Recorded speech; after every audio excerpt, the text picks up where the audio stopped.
¿Ya estamos? Sí.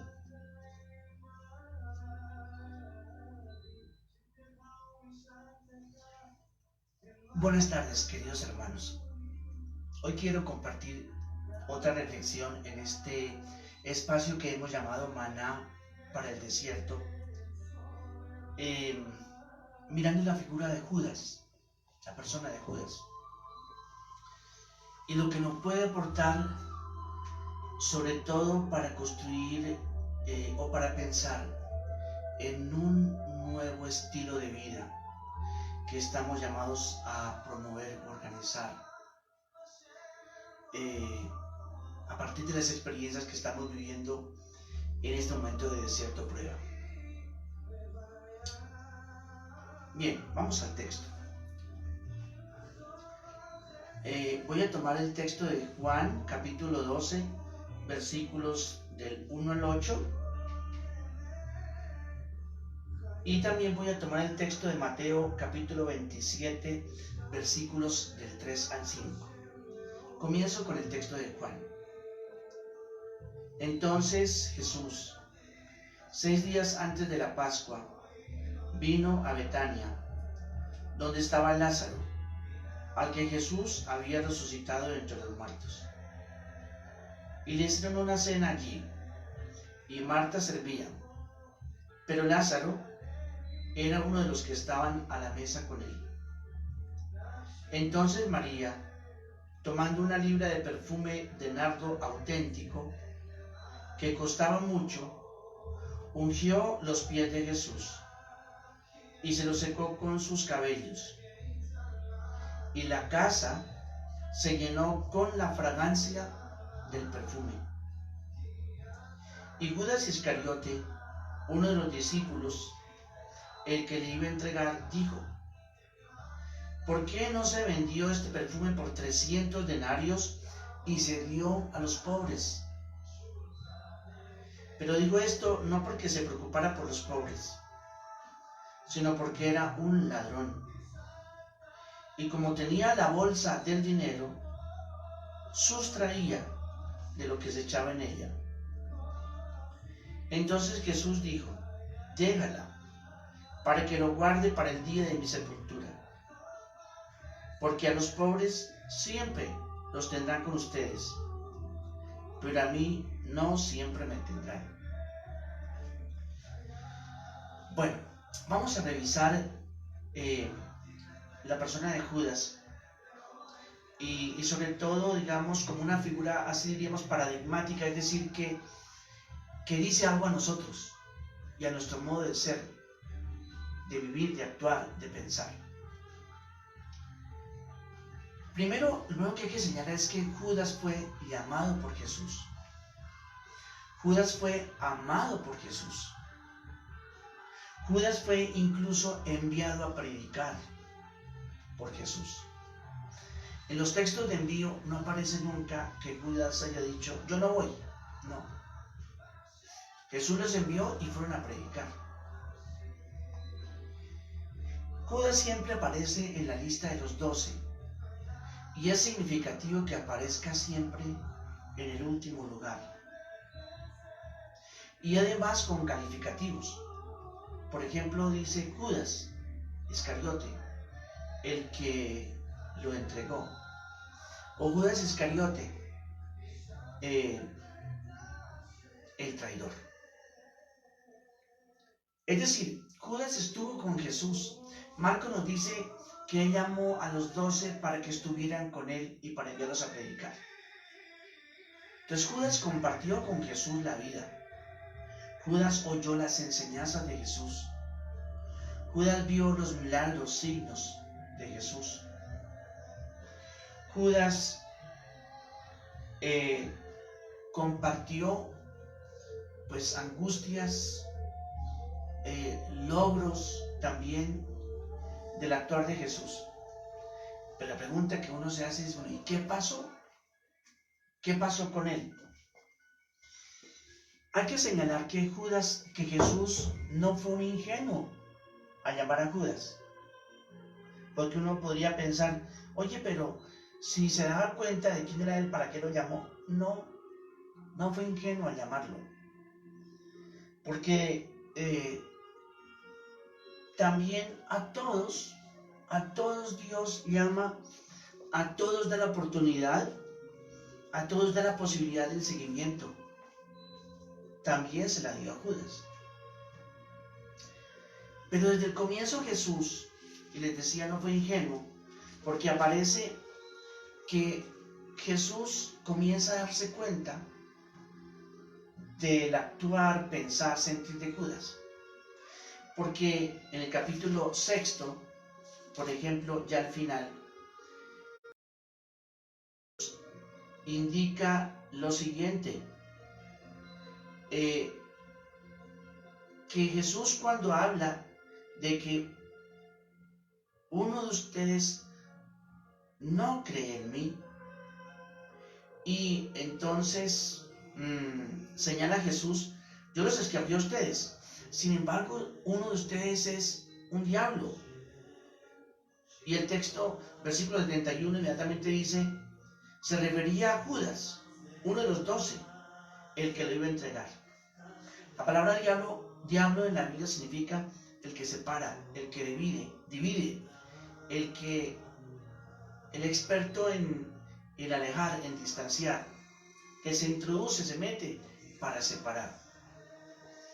Y aquí naturalmente es el que divide en el grupo y el que intenta también separar a Jesús de su misión. Entonces, por eso Jesús no es ingenuo. Desde el comienzo le da cuenta de que allí hay uno entre sus discípulos que obra dividiendo, separando, apartando. No sabemos si personalmente Jesús se dedicó también a él. Es posible. Es posible. Sin embargo, seguía Jesús hablando para todos, compartiendo con todos, y no hizo lo que de pronto nosotros hubiéramos hecho, excluirlo, sacarlo del grupo, mandarlo fuera del grupo de los 12.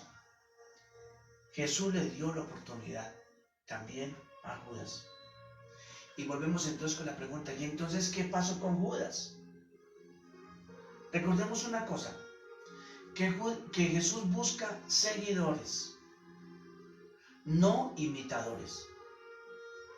Y los seguidores deben estar dispuestos a compartir o a establecer una comunión, una relación muy íntima de unidad con la persona de Jesús y con su causa, el imperio de Dios. Establecer una relación con la persona significa es comulgar, aceptar, acoger los sentimientos de Jesús, la manera de pensar de Jesús, la manera de actuar de Jesús. Esa es, digamos, parte del seguimiento, la persona, relación íntima con la persona, a la que se acoge totalmente. Y en segundo lugar significa asumir la causa o el proyecto de vida que tiene esa persona. Y en este caso nosotros lo hemos llamado el imperio de Dios o el reinado de Dios, porque así aparece la palabra en griego, basileia, que se traduce mejor como el imperio de Dios, en la soberanía total de Dios. Ahora bien, proclamando el imperio, el reinado de Dios, o el reino de Dios como también se llama, lo que Jesús está proponiendo es un orden nuevo, un orden social nuevo, una humanidad nueva, que incluso por los papas ha sido calificada por Pablo VI, por ejemplo, la civilización del amor. Pero se trata en el fondo de un orden social más humano, más justo, más fraterno. Porque pues si todos somos hijos del Padre Dios, pues la fraternidad solidaria era lo que Jesús quería proponer, establecer e instaurar, y que lo comenzó a hacer Él con su persona. Y así lo llamó el reinado de Dios, y que apuntaba a favorecer la vida digna para todos. Vida digna para todos. Pues bien, ahora, ¿cómo entender de pronto a partir de una figura eso de un orden social justo, una humanidad con una fraternidad solidaria. A mí siempre me ha llamado la atención esta figura, esta imagen, en la que pues yo en mi perfil lo pongo como la mesa de la creación. Una mesa de la creación en la que todos los bienes están puestos para todos.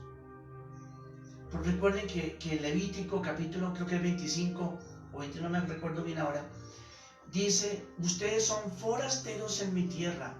La tierra es de Dios. Nosotros somos forasteros en ella, no propietarios, mucho menos acaparadores. Entonces el proyecto de Dios, reinado de Dios, sería algo así como que la mesa de la creación abierta a todos, en la que todos podamos sentarnos, en que allí nadie quede excluido, todos, rico, pobre, el de allí, el de allá, todos. Y esa mesa de la creación la preside pues Jesús. Él es el primero que se encarga de proponer, y en las parábolas lo hace. Inviten a todos, si no, vayan a los caminos y tráiganlos a todos, a los pobres, porque la mesa no puede quedarse servida sin que, digamos, se beneficien especialmente los que nosotros excluimos. Perdónenme una afirmación que yo voy a hacer, pero yo cada vez me convenzo de que la pandemia durará, pues claro, dependiendo de las medidas que haya, como se proponen, de contención o de mitigación en este momento. Pero la pandemia durará lo que dure la necesidad del aprendizaje, del para qué de esta situación, de qué lecciones debemos sacar de esta situación que generen una nueva forma de actuar, de pensar, de sentir. Por eso a veces uno ve que se extiende. Nos falta aprender mucho para reorganizar este mundo que, según Juan o Jesús en Juan, está organizado de manera injusta. ¿Sobre la base de qué? De la codicia, de la apropiación de los bienes que son de todos. Sobre la base de la mentira. Recuerden ustedes que Jesús dice: ustedes son hijos del padre de la mentira. El diablo es el padre de la mentira. Y, como lo veíamos en estos días, codicia y mentira en lucha por la posesión de los bienes de la creación, pues digamos se impone siempre con la violencia, con las formas sofisticadas o explícitas de la violencia. Bueno, volvamos a Judas. ¿Qué pasó con Judas? ¿Por qué le dio la espalda a Jesús? Se han aventurado algunas respuestas para tratar de entender qué fue lo que sucedió con Judas. Una dice que Judas ciertamente era una persona codiciosa. Se dejó llevar por su codicia, la codicia de dinero. Y pues se expresaba como corrupto. Recuerden el texto que leímos de Juan, el que leímos al comienzo. Dice ahí que ¿por qué no se vendieron este perfume en 300 denarios para darlo a los pobres? Y el texto dice, versículo 6, que no digo esto porque le preocuparan los pobres, sino porque era un ladrón. Y como tenía la bolsa, como la cartera del grupo, sustraía o sacaba de lo que se echaba en ella. En otras palabras, era una persona sobre la base, movido por la codicia, y que generaba expresiones de corrupción. Porque el corrupto tiene detrás está habitado por un demonio, el de la codicia. Pues bien, entonces, esta es una de las posibles explicaciones que hay. Otra explicación posible que hay de lo que pasó con Judas es que se desencantó, se desilusionó de Jesús. No respondía a sus expectativas. Volvamos sobre la corrupción. El Papa Francisco dice: miren, es más fácil que se convierta un pecador a un corrupto. Porque el corrupto no acepta ser corrupto. El corrupto se defiende, pone testigos falsos, alega su inocencia, en fin, digamos, y violentamente a veces se pronuncia contra aquellos que lo califican de culpable. Es muy difícil que un corrupto se convierta, dice el Papa Francisco. Un pecador puede reconocer su culpa, el corrupto difícilmente reconoce su culpa, porque se justifica. Bien, miren cómo actúa Judas allí en la casa de la familia de Betania, de Marta, María y Lázaro. María tiene un acto desbordante de amor por Jesús, una expresión desbordante de amor por Jesús. Lo ama. Y por eso entonces no importa gastar lo que sea. Y si tiene en este momento un perfume de nardo auténtico, es interesante el calificativo que aparece para el perfume de nardo, fragancia muy agradable, y dice auténtico, y esto se une al sentimiento de María. Es decir, María tenía por Jesús un amor auténtico, un amor fiel, un amor total, un amor incondicional, y lo expresa precisamente el perfume que le ofrece.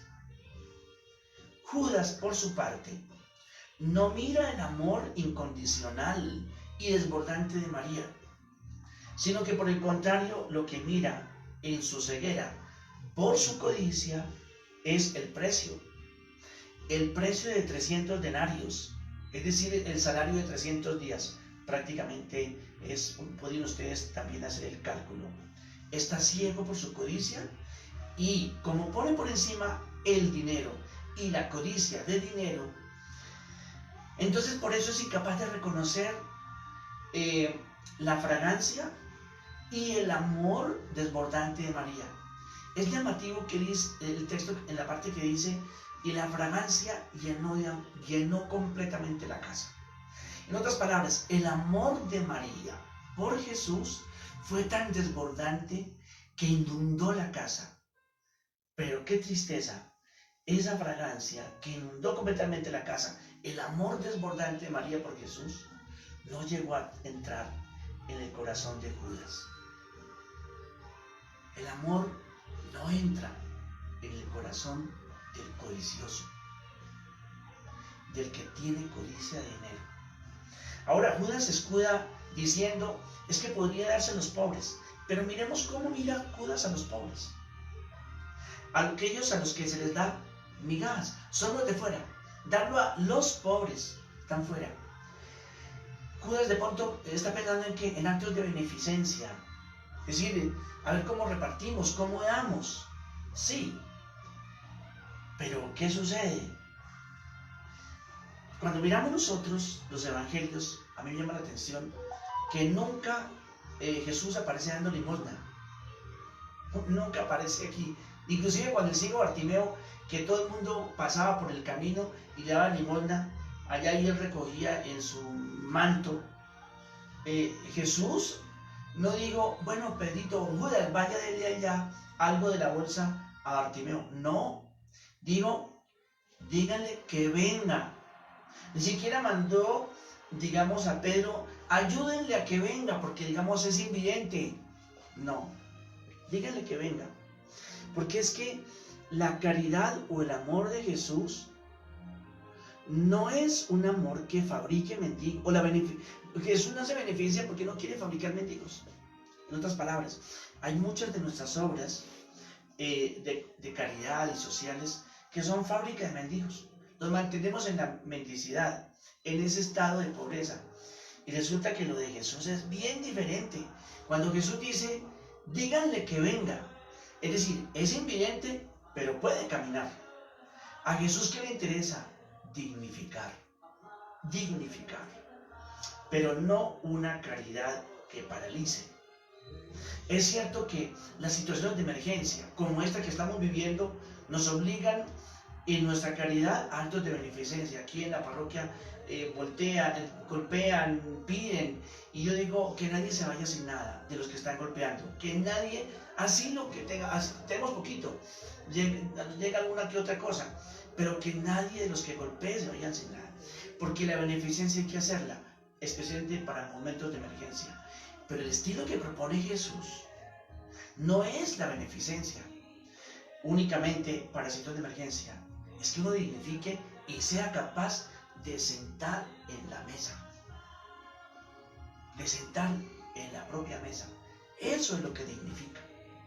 ¿Ustedes creen que Dios nos tiene preparado el banquete del reino para que se sienten algunos privilegiados y otros, quiera Dios, estemos allí? Miremos. Dios quiere sentarnos a todos a la mesa. Hay que poner mucha atención a una realidad que se está dando hoy y que Adela Cortina, una filósofa maravillosa de la universidad en Valencia, dice: está brotando una situación lamentable entre nosotros y se llama la aporofobia. Aporofobia. ¿Qué significa? El rechazo, el odio y la violencia contra el pobre. El rechazo al pobre, el odio al pobre, la violencia contra el pobre. Miren, en estos días hemos visto, por ejemplo, el rechazo a albergues y a campamentos. Yo no, digamos que se pretendían colocar en algunos de nuestros barrios, aquí incluso se dio. Pero digamos, uno me pone a pensar, si estos albergues fueran colocados frente a nuestra residencia, de hermanos que han sido sacados de los apartamentos, de las habitaciones que pagaban día a día, pero los colocan en nuestro parque, en nuestro conjunto residencial cerca, digamos, ¿cómo reaccionaríamos? Muy seguramente desde la aporofobia, es decir, el rechazo, el odio y la violencia contra el pobre. Violencia. Eso es mal síntoma de nuestra sociedad. Muy mal síntoma. Porque Jesús se hace presente entre los pobres.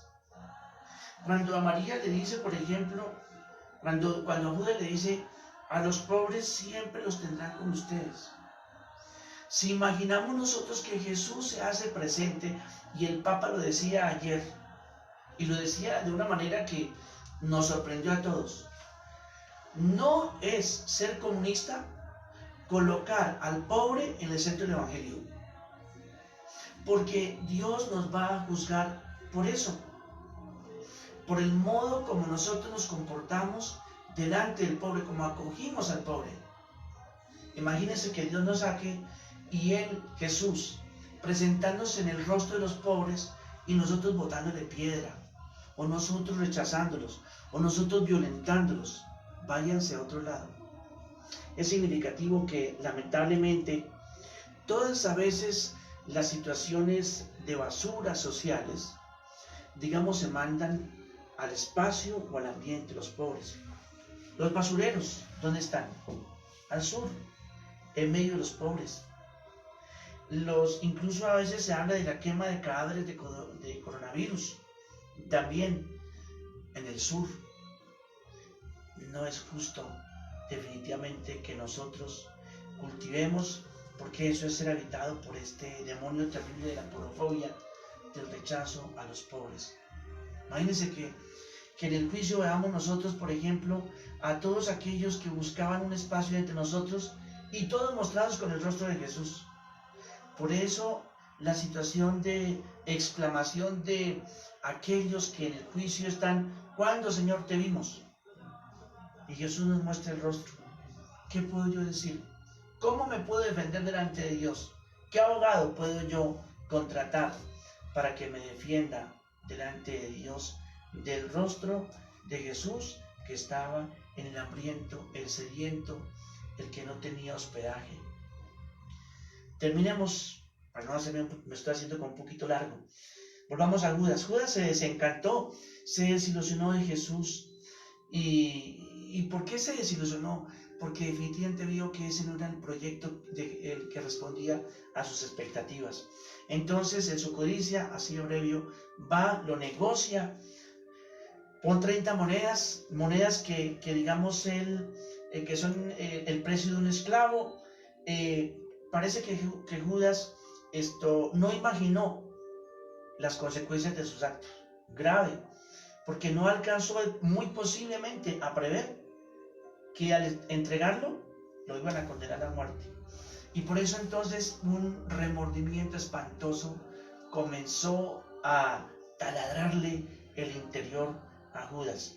Y se lo taladra de tal manera que va con las 30 monedas nuevamente al templo y va con unas actitudes de arrepentimiento que llaman la atención. Primero, Judas hace lo siguiente. Judas confiesa su pecado. Dice, he pecado. Judas no utiliza las monedas que, digamos, por las que vendió, digamos, a Jesús. Judas también siente remordimiento, devuelve las monedas y dice una cosa: he entregado sangre inocente. A nosotros no nos consta juzgar, digamos, el futuro a nivel de vida eterna de Judas. Lo que sí sabemos es que puso unas acciones realmente de reconocimiento penitencial también. Pero aquí es donde entra finalmente una cosa: la misericordia de Dios. Solo Dios sabe, digamos, hasta dónde llegó toda esta sinceridad también de Judas. Terminemos diciendo, miren, la mesa de la creación, en este momento, pues digamos, no todos pueden compartirla. Mesa de la creación, que significa salud, trabajo, oportunidades de empleo, también que significa alimento para todos, que significa igualdad de oportunidades para todos. Bueno, todos los bienes de la creación.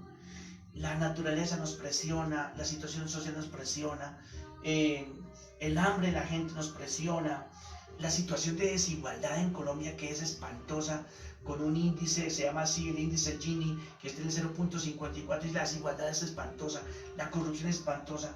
Todas, digamos, somos de los primeros países en corrupción, según Transparencia Internacional.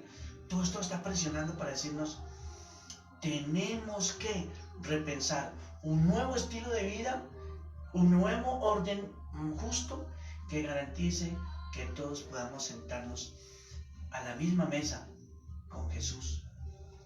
Esa es la invitación. Y por eso entonces la pandemia se presenta como una oportunidad para que nosotros aprendamos.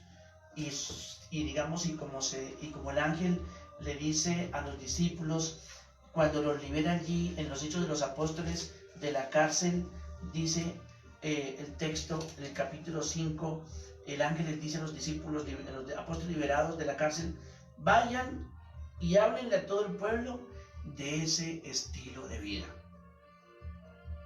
Bueno, que el Señor los bendiga a todos. Perdónenme, me extendí muchísimo. Gracias.